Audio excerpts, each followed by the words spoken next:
બનાસકાંઠામાં વધુ એક ભૂતિયા શિક્ષકનો પર્દાફાશ થયો। દાંતા તાલુકાના મગવાસમાં 1 વર્ષથી ગેરહાજર રહેવાને કારણે શિક્ષકને નોટિસ ફટકારવામાં આવી છે। શિક્ષણ વિભાગે જવાબ માંગ્યો છે। સતત જયકુમાર ચૌહાણ ગેરહાજર હોવાનું કારણ સામે આવશે ત્યારબાદ કાર્યવાહી કરવામાં આવશે। જો કે આ પહેલા દાંતામાં 2, કાંકરેજમાં 2 અને વાવના 1 શિક્ષક ગેરહાજર રહેતા તમામને શિક્ષણ વિભાગે નોટિસ આપી છે। વધુ જાણકારી મેળવી અમારા સંવાદદાતા રતન ફોન લાઈનથી જોડાયા છે। જી રતન, વધુ એક ભૂતિયા શિક્ષક સામે આવ્યા છે।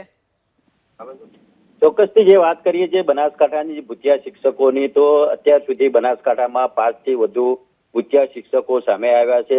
અંબાજી પાસેથી પાંસા જે ભાવનાબેન પટેલ બી એમની સાથે કાર્યવાહી હાથ તજવીજ કરી છે। તેના પછી દાંતા તાલુકાનું મગવાસ પ્રાથમિક શાળા છે, તેની અંદર જયેશકુમાર કરીને ચૌહાણ છે, 2 વર્ષથી ગેરહાજરી હાજર, તેને બી જિલ્લા શિક્ષણ અધિકારી કાર્યકરે અત્યાર સુધી તો જિલ્લામાં 5 જેટલા જે શિક્ષકોને બરતરફ કરવાની કાર્યવાહી બી હાથ ધરવામાં આવી છે ને ટોટલ છેલ્લા 3 વર્ષની અંદર 33 જિલ્લા તો શિક્ષણ અધિકારી દ્વારાથી આ જે બરતરફ કરાયા છે ને હજુ બી કેટલા છે એની તપાસ ચાલુ છે।